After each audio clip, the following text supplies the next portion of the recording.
नमस्कार विद्यार्थी मित्र, आज आपण इयत्ता 10वीच्या सेमी इंग्रजी सायन्स पार्ट 1 याच्यामध्ये पहिल्या चॅप्टरला सुरुवात करीत आहोत. पहिल्या चॅप्टरचं नाव सुद्धा विद्यार्थी मित्र आपल्याला माहिती आहे, ग्रॅव्हिटेशन, ज्याला आपण मराठीमध्ये गुरुत्वाकर्षण या नावाने संबोधतो. ग्रॅव्हिटेशन, गुरुत्वाकर्षण.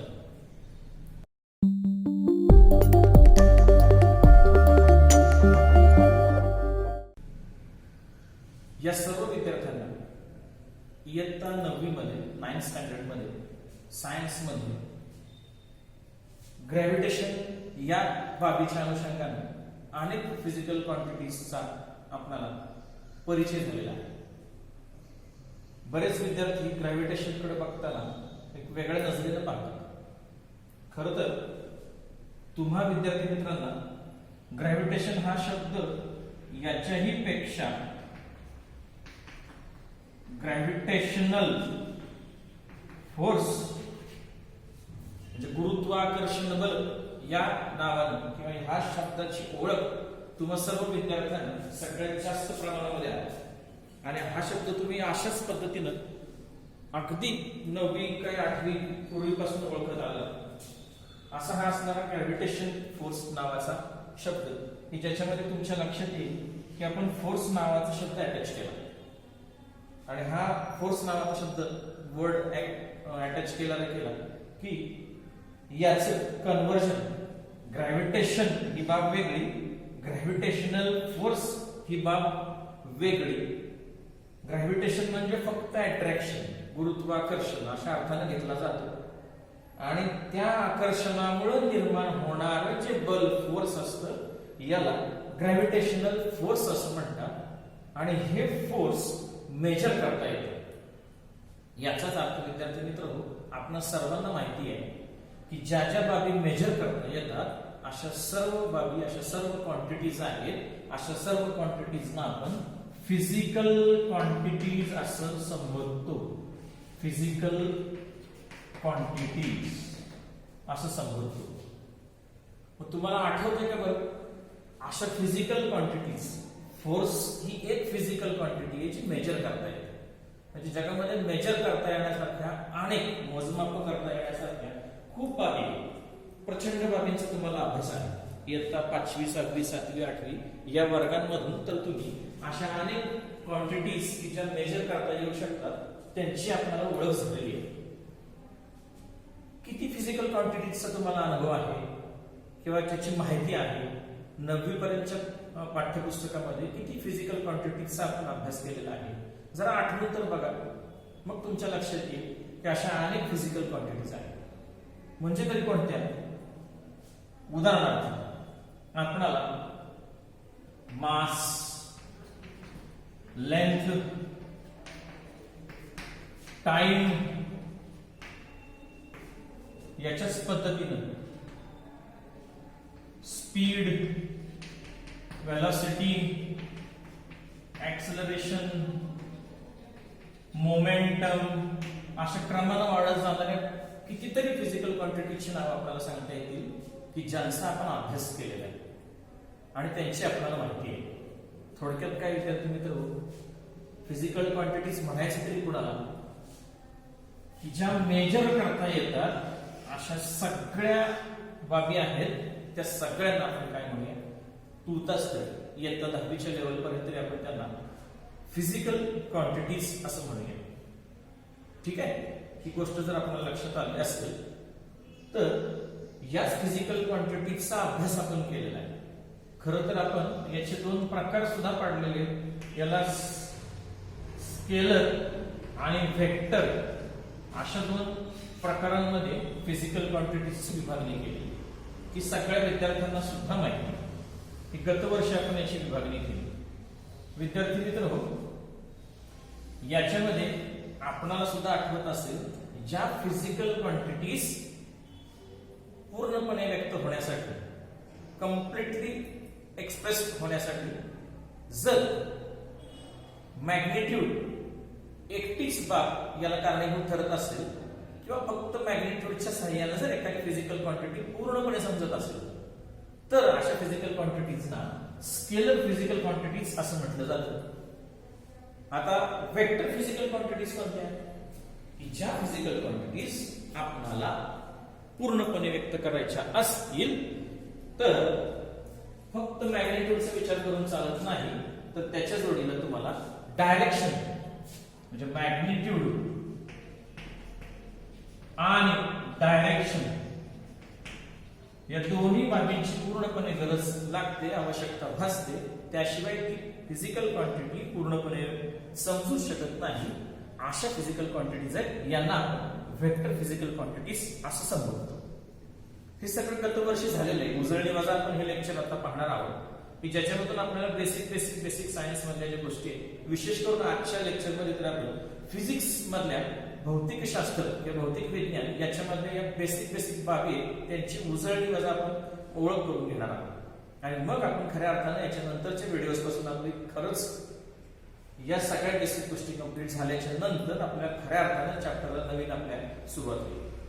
चला तर मग विद्यार्थी मित्र, अजूनही जर समजलं नसेल मॅग्निट्यूड आणि डायरेक्शन काय आहे, साधी गोष्ट तुम्हाला समजावून सांगायची म्हटली, अगदी मासच्या संदर्भात किंवा लेंथच्या संदर्भात जर तुम्हाला हे समजून सांगायचं म्हटलं, जर एखाद्या माझ्या हातामध्ये असणाऱ्या खडू हा चौक दिसतोय तुम्हाला, याची जर लेंथ मेजर करायची असेल तुम्हाला, तर ही लेंथ मेजर करताना तुम्ही हा खडू कोणत्याही डायरेक्शन मध्ये पकडला आणि तो मेजर करताना लेफ्ट टू राईट मेजर केला, राईट टू लेफ्ट मेजर केला, इथं कोणत्याही डायरेक्शनची आवश्यकता आपल्याला लागली नाही.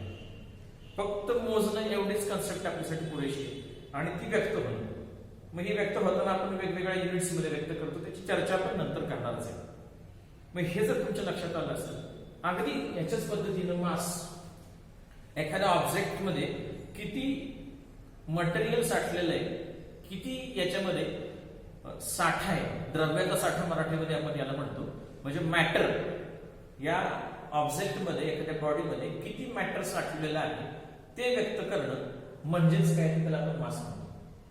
हे व्यक्त करत असताना सुद्धा आपल्याला डायरेक्शनची गरज लागत नाही. टाइम सांगताना सुद्धा आपल्याला आपण डावीकडून उजवीकडे बघून सांगतोय, उजवीकडून डावीकडे बघून मोजतोय, काही फरक पडत नाही. याला सगळ्यांना किंवा ह्या ज्या क्वांटिटीज आहेत जनरली यांना सगळ्यांना आपण स्केलर क्वांटिटीज असं म्हणतो. म्हणजे लक्षात आलं असेल तुम्हाला, टेम्परेचर ही सुद्धा एक अजून फिजिकल क्वांटिटी, ही सुद्धा जर मेजर करायची असेल तर आपल्या विद्यार्थी मित्र आपल्याला माहिती आहे की ही फिजिकल क्वांटिटी मेजर करण्यासाठी आपल्या शरीराचं टेम्परेचर मोजणं हा वेगळा प्रकार आणि म्हणजे सजीवांचं टेम्परेचर मोजणं आपण म्हणतो, living things, non living things, दोन्हीचं टेम्परेचर मोजण्यासाठी वापरले जाणारे थर्मोमीटर सुद्धा वेगळे असतात. आपल्यासाठीचं क्लिनिकल तर लॅबोरेटरी मधला थर्मोमीटर हा नॉन लिव्हिंग थिंग साठीच असतो, तो प्रॅक्टिकल साठी वापरतात. त्याच्यामध्ये सेल्सिअसनं टेम्परेचर मोजतात, तर आपल्या शरीराचं टेम्परेचर आपण फॅरनहाइट मध्ये मोजत असतो. विद्यार्थी मित्र, आपल्यालाही माहिती आहे, आपण एखाद्या दवाखान्यात गेल्यानंतर ज्यावेळेला आपलं टेम्परेचर एखाद्या थर्मोमीटरने मोजण्याची वेळ येते त्यावेळेला ते आपण तोंडामध्ये ठेवून, काखेमध्ये ठेवून, अशा वेगवेगळ्या ठिकाणी ठेवून आपण ते टेम्परेचर मोजू शकतो. अशा वेळेला आपल्याला लेफ्ट टू राईट थर्मोमीटर ठेवलाय का, अपवर्ड टू डाऊनवर्ड ठेवलाय का, डाऊनवर्ड टू अपवर्ड ठेवलाय का, डायरेक्शनची गरज लागत नाही. त्याच्यामध्ये नोंदवलेलं संख्या, आकडा संख्या किंवा फॅरनहाइट मध्ये व्यक्त झालेलं टेम्परेचर तेवढंच आपल्याला अपेक्षित आहे. याच्यापेक्षा आपल्याला काही जास्त अपेक्षित नाही. तेवढ्यावरून आपल्या शरीराचं टेम्परेचर किती याची नोंद घेता येते आणि पूर्णपणे आपल्याला समजतं की आपल्या बॉडीचं टेम्परेचर काय आहे, आपल्याला ताप आलाय की नाही त्याच्यावर ट्रीटमेंट सुरू होते. थोडक्यात काय, टेम्परेचर ही अशी आहे फिजिकल क्वांटिटी आहे, ही सुद्धा पूर्णपणे व्यक्त करण्यासाठी डायरेक्शनची आवश्यकता लागत नाही. म्हणजेच ही फिजिकल क्वांटिटी आहे, ही सुद्धा स्केलर फिजिकल क्वांटिटी आहे. हेही विद्यार्थी मित्र आपल्या लक्षात आलं. मग आता मनामध्ये विचार करत असाल की मग वेक्टर म्हणजे नेमक्या कोणत्या की ज्यांना डायरेक्शनची गरज लागते. आता ज्या फिजिकल क्वांटिटीज पासून सुरुवात केली त्याचाच विचार करा. फोर्स, एखादा ऑब्जेक्ट, एखादी बॉडी विचारात घ्या आणि त्याच्यावर तुम्ही फोर्स एक्झर्ट करा. बघा, थोडक्यात विचार करा, एखादा आता माझ्या हातामध्ये डस्टर आहे आणि असा हातामध्ये असणारा डस्टर आहे, त्याच्यावर मला फोर्स अप्लाय करायचा. फोर्सची काही का होईना ओळख तुम्हाला याच्या पूर्वी झालेली आहे. मग याच्यावर मला जर फोर्स अप्लाय करायचा असेल आणि तुम्हाला प्रश्न विचारला की हा फोर्स अप्लाय केल्याच्या नंतर काय या बॉडीमध्ये चेंज होईल, तर तुम्हाला हा फोर्स किती अप्लाय करायचा आहे एवढीच ओळख किंवा एवढीच माहिती असणं गरजेचं नाही. हा कोणत्या डायरेक्शन मध्ये तुम्हाला अप्लाय करायचा आहे हे जोपर्यंत तुम्हाला समजत नाही तोपर्यंत या बॉडीवर कोणता इफेक्ट होईल, या ऑब्जेक्टवर काय परिणाम होईल हे सांगता येत नाही. याचाच अर्थ विद्यार्थी मित्र, फोर्स सारखी फिजिकल क्वांटिटी जर पूर्णपणे व्यक्त व्हायची असेल तर तो किती फोर्स किती आपल्याला अप्लाय करायचा आहे याच्या जोडीला तो कोणत्या डायरेक्शन मध्ये अप्लाय करायचा हे सुद्धा माहित असणं गरजेचं. म्हणजेच काही थोडक्यात विद्यार्थी मित्र, आताही आपल्याला लक्षात आलं असेल की फोर्स सारखी फिजिकल क्वांटिटी असेल, ही फोर्स सारखी फिजिकल क्वांटिटी आहे, ही पूर्णपणे व्यक्त करण्यासाठी मॅग्नेट्यूड आणि डायरेक्शन दोन्हीची गरज नाही. म्हणजेच ही फोर्स नावाची फिजिकल क्वांटिटी आहे, ही विद्यार्थी मित्र वेक्टर फिजिकल क्वांटिटी आहे. अशाच अनेक फिजिकल क्वांटिटीज वेक्टर मधल्या वेलोसिटी आहे, ऍक्सेलरेशन आहे, पुढे मोमेंटम आहे, अशा अनेक बाबी आहेत. अजून आपण त्याचा रिसर्च जसं जसं पुढे जाऊ तसं तसं आपण या सगळ्या फिजिकल क्वांटिटीचा अभ्यास करणार. चला तर मग निदान आज आपण एवढं तरी समजावून घेऊ की जगामध्ये जेवढ्या फिजिकल क्वांटिटीज असतात, जे काही मोजता येणं शक्य आहे आपल्याला, त्या सगळ्यांना आपण तुर्तच तरी फिजिकल क्वांटिटीज असं म्हणू. त्यांचे दोन गटांमध्ये क्लासिफिकेशन करू. पहिला गट असेल क्लासिफिकेशनचा, तो म्हणजे स्केलर फिजिकल क्वांटिटीज, दुसरा असेल वेक्टर फिजिकल क्वांटिटीज. आणि मग स्केलर आणि वेक्टर याच्यामधला जर डिफरन्स तुमच्या लक्षात आला असेल आता तर विद्यार्थी मित्र आपण थोडंसं पुढच्या बाजूच्याकडे वळूया. आता याच्यामध्ये आणखी एक बाब तुम्हाला मला सांगायला वाटते की याच्यामध्ये मी मांडलेल्या मास असेल, लेंथ असेल आणि टाइम असेल, ह्या बेसिक फिजिकल क्वांटिटीज म्हणून समजले जातात की ज्यांच्यावर आधारित आणखीन राहिलेलं म्हणजे अगदी स्पीड असेल, वेलोसिटी असेल, ऍक्सेलरेशन असेल, मोमेंटम असेल, या सगळ्या फिजिकल क्वांटिटीज आहेत. या सगळ्या फिजिकल क्वांटिटीज डिराईव्ह करण्यासाठी, समजण्यासाठी, सांगण्यासाठी मूळच्या ह्या तीन फिजिकल क्वांटिटीज माहित असणं गरजेचं आहे. याचा अर्थ या सगळ्या फिजिकल क्वांटिटीज या मूळच्या काही फिजिकल क्वांटिटीजवर डिपेंड असतात. जर या काही फिजिकल क्वांटिटीजवर डिपेंड असतील तर आपल्याला समजलं पाहिजे की आपल्याला असं लक्षात आलं पाहिजे की जगामध्ये असणाऱ्या सगळ्या फिजिकल क्वांटिटीजचं जसं आपण स्केलर आणि वेक्टर असं दोन प्रकारे क्लासिफिकेशन केलं, सेम टाइप मध्ये आपल्याला अजून एक प्रकारचं क्लासिफिकेशन करता येईल विद्यार्थी मित्र. आणि ते क्लासिफिकेशन म्हणजे काय तर बेसिक असणाऱ्या, मूलभूत असणाऱ्या, सुरुवातीच्या, अगदी एकट्या असणाऱ्या अशा टाइपच्या फिजिकल क्वांटिटीज कोणत्या आहेत की ज्यांना आपण बेसिक फिजिकल क्वांटिटीज म्हणून ओळखणार आहे. आणि त्यांच्यावर अवलंबून असणाऱ्या फिजिकल क्वांटिटीज कोणत्या, डिराइव्ड कोणत्या, आणखीन वेगळ्या काय आहेत का, अशा किती फिजिकल क्वांटिटीज आहेत, या सगळ्यांचं आपण क्लासिफिकेशन स्केलर या वेक्टर या प्रकारे जसं बघितलं तसंच आणखीन एका वेगळ्या प्रकारे तुमच्यासमोर विद्यार्थी मित्र मी आता मांडणार आहे. अतिशय व्यवस्थित आणि बारकाईने आपण लक्ष देऊन ऐकलं पाहिजे की याच्यानंतर आता मी फिजिकल क्वांटिटीज आहेत ह्या थोड्या वेगळ्या प्रकारे मांडायचा प्रयत्न करणार आहे, त्याचं क्लासिफिकेशन वेगळ्या प्रकारे मांडण्याचा प्रयत्न करणार आहे.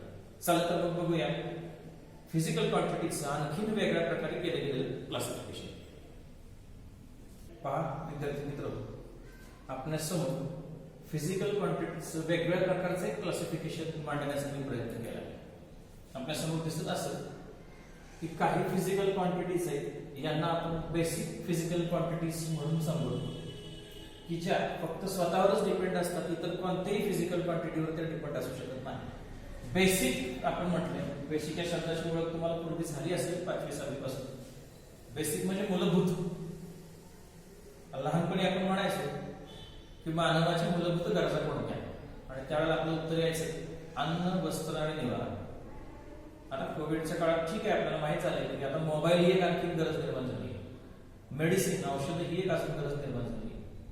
म्हणजे किमान आपल्याला लक्षात आलं असेल की मूलभूत मानवाच्या तशा मूलभूत गरजा असतात ज्याला ज्या गरजा अगोदर भागवल्या गेल्या पाहिजे, नंतर राहिलेल्या गरजांचा विचार करा की या गरजांवर अवलंबून असणाऱ्या आणि इतर पूर्ण होणाऱ्या गरजा वेगळ्या असतात. सेम पद्धतीने आपण फिजिकल क्वांटिटीज मध्ये बघू की ज्या फिजिकल क्वांटिटीज स्वतः एकट्या आहेत की ते इतर कुणावरही अवलंबून आहेत, कुणावरच डिपेंड नाही, अशा सगळ्या फिजिकल क्वांटिटीज आहेत यांना आपण बेसिक फिजिकल क्वांटिटीज म्हणतो. त्यांची नावं इथे तुमच्यासमोर मांडलेली आहेत. त्या मेजर करण्यासाठी एसआय युनिट हा एक भाग समोर तुमच्या मांडलेला आहे. एसआय नावाचं जे युनिट आहे, स्टँडर्ड अँड इंटरनॅशनल युनिट असं त्याला म्हटलं जातं. याला कदाचित आपल्याला एसआय युनिट ही संकल्पना माहित नसेल, परंतु तुम्हाला एमकेएस आणि सीजीएस अशी युनिट्स आपण फिजिकल क्वांटिटीची सांगतो. त्याच्या दोन या पद्धती आपल्याला माहित असतात. हे माहीत असावेत. 8वी 9वी पर्यंत आपण याचा अभ्यास केला. हे आपल्या सगळ्यांना माहिती आहे. मुळात 3च फिजिकल क्वांटिटीज 10वी पर्यंत आपण बेसिक म्हणून विचारात घेणार आहे, लेंथ, मास आणि टाइम. बाकीचे आहेत नाही असं नाही, अभ्यासणार आहोतच आपण, परंतु या तिघांच्या नावावरून ही ह्या 3 फिजिकल क्वांटिटीजचा आधार एमकेएस आणि सीजीएस या प्रकारचं युनिट देण्याच्या पद्धती सुरू होते.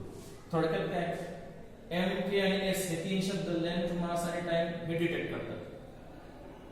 एम मीटर साठी, के किलोग्राम साठी, एस सेकंद साठी, आणि यांची छोटी युनिट्स सेंटीमीटर, ग्रॅम आणि सेकंद.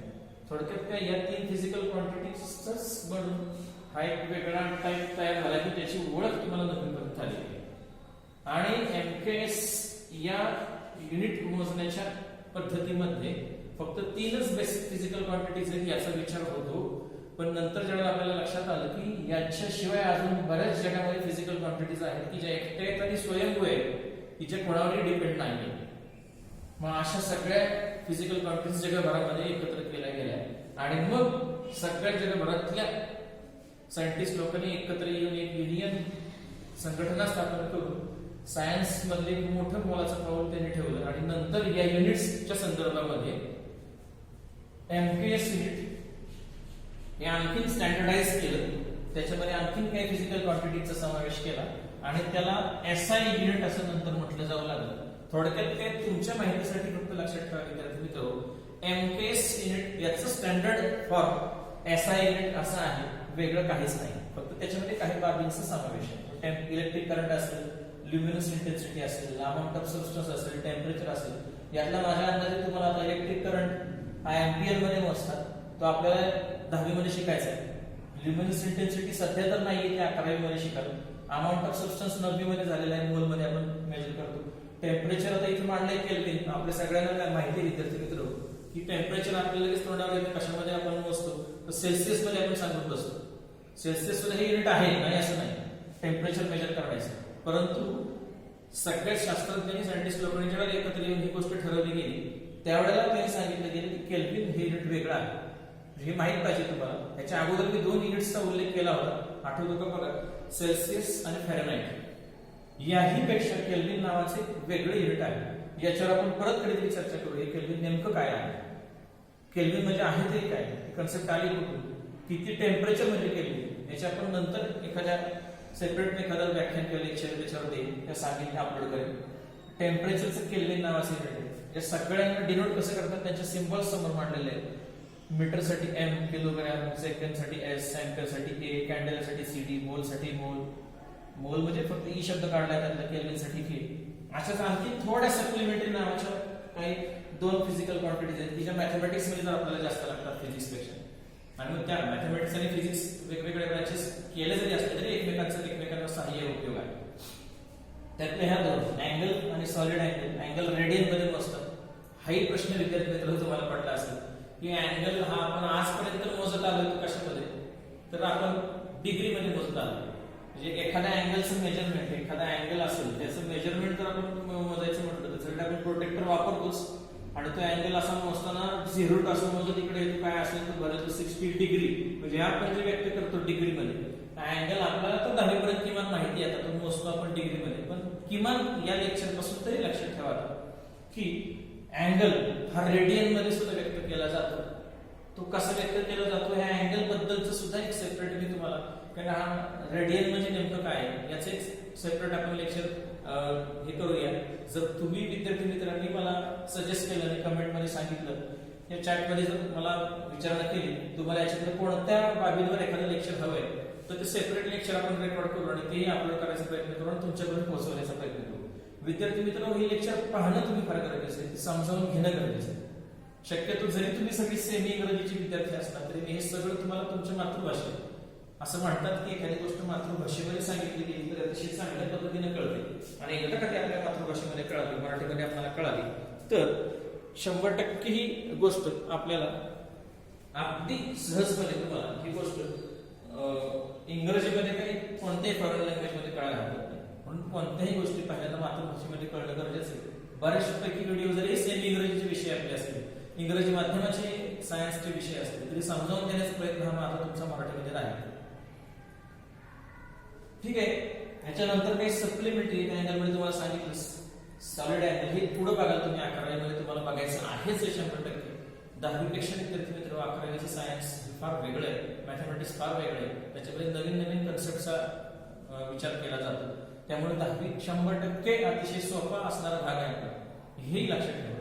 अशा ह्या फिजिकल क्वांटिटीजच्या माहिती तुमच्यासमोर मी मांडली.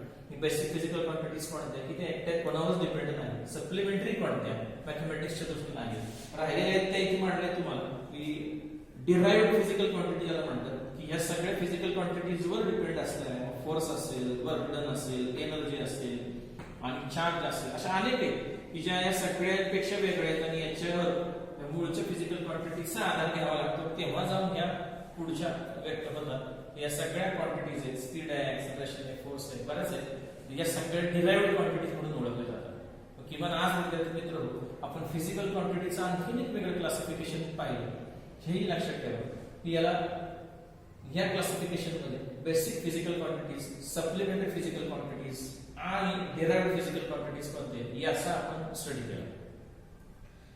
याच्यामध्ये फक्त एकच बाब मी सांगेन तुम्हाला विद्यार्थी मित्र, एक नमुना म्हणून फक्त तुम्हाला बाब सांगतो की ही जी लेंथ आहे ही मीटर मध्ये व्यक्त केली जाते. बऱ्याच विद्यार्थ्यांना शंका आहे, आता मी सांगितलं सुद्धा तुम्हाला की हे मेजर करण्यासाठी कोणती तरी सिस्टीम वापरली जाते, म्हणजे एमके सिस्टीम असेल, सीजीएस सिस्टीम असेल, एसआय नावाची सिस्टीम असेल. हे आता हल्ली आलेले सिस्टीम्स आहेत सगळे. तुम्ही थोडं जुनं आठवून बघा, थोडं जुनं आठवून बघा, आपल्या भारतीयांचा इतिहास आठवून बघा विद्यार्थी मित्र. तुमची एक गोष्ट लक्षात येईल, ही आत्ताच्या 21व्या शतकामध्ये आपण ह्या सगळ्या गोष्टींचा विचार करतोय, असं ते हरकत नाही.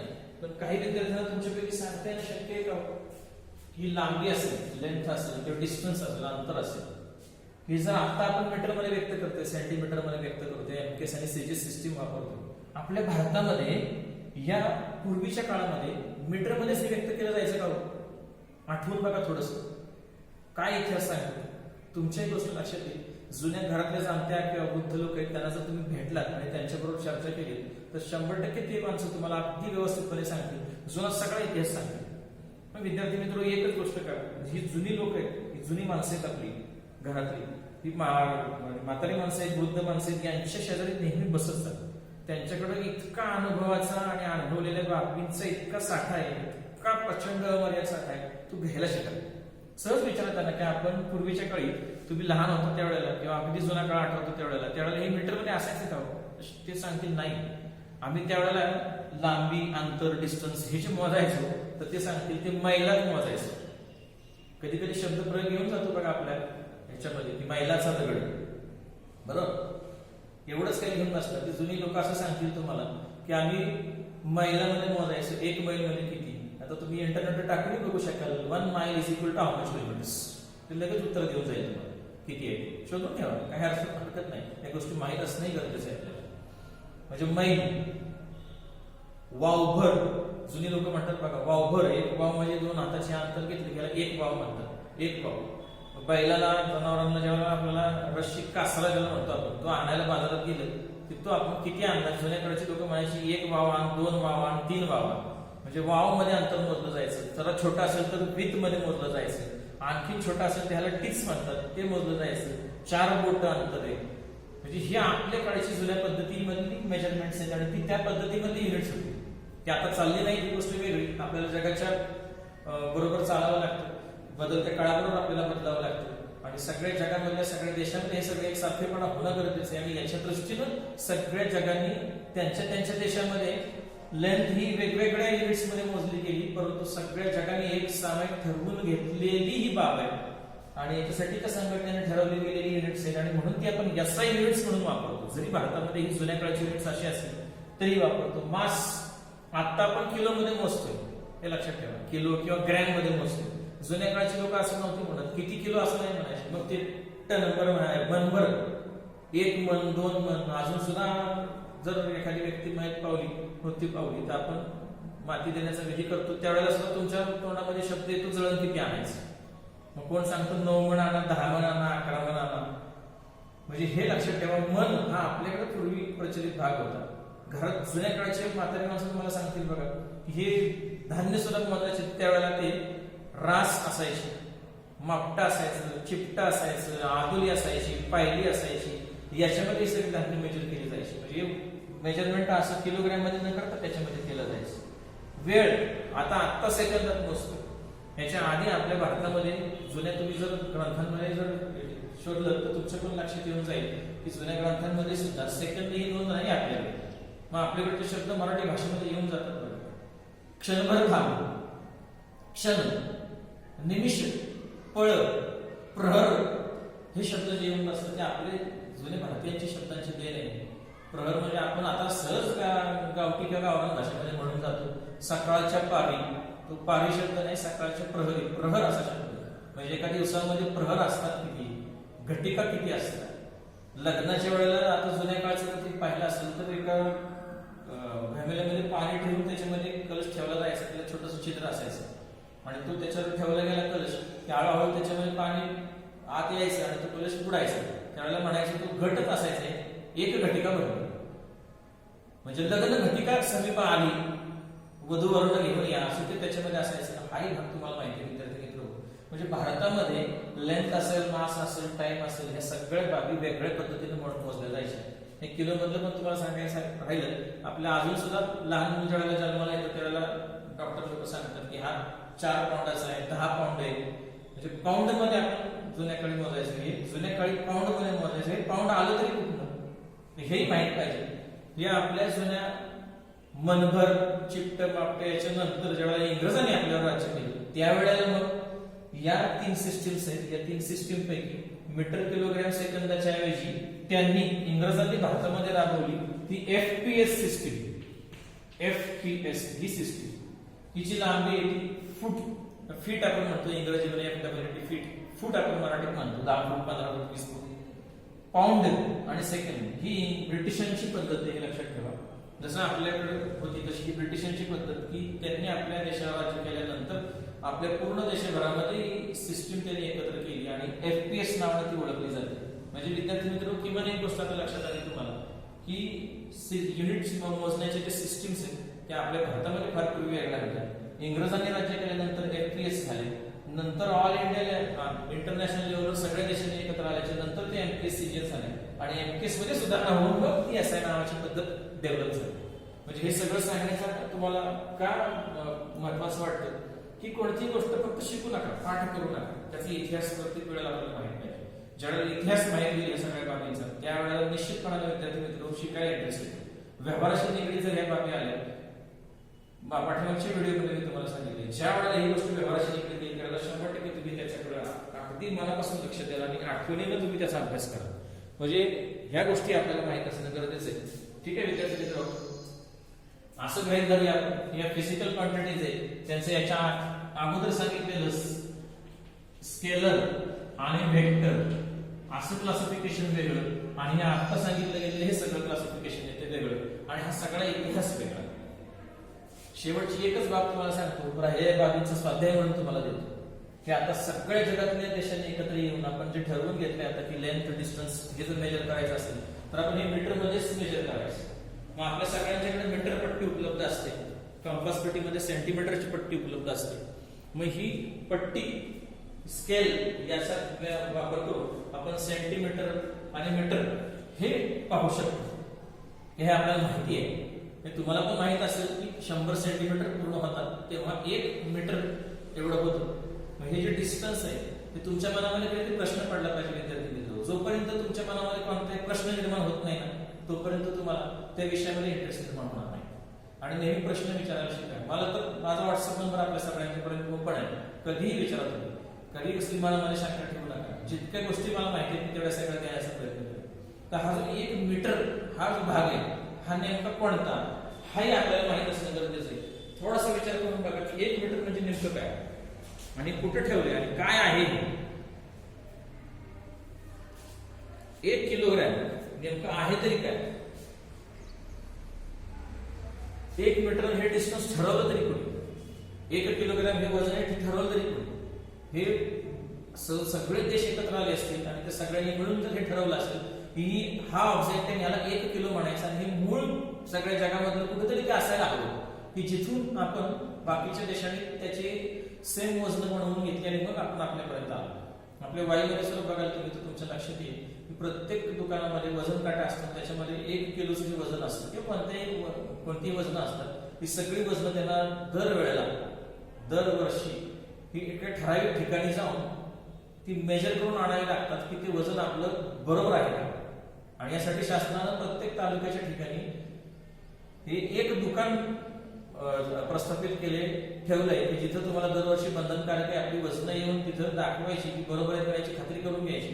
त्यांच्याकडे वजन ठेवलेली आहे, त्याच्याशी ते जुळवून बघतात आणि तुम्हाला शिक्का मारून देतात की तुमचं वजन बरोबर आहे आणि आता तुम्ही त्याचा बिझनेस करायला हरकत नाही. तुम्ही याच्या साह्याने किराणा मालाचं दुकान असेल काय असेल त्याच्यामध्ये मोजून वस्तू द्यायला हरकत नाही.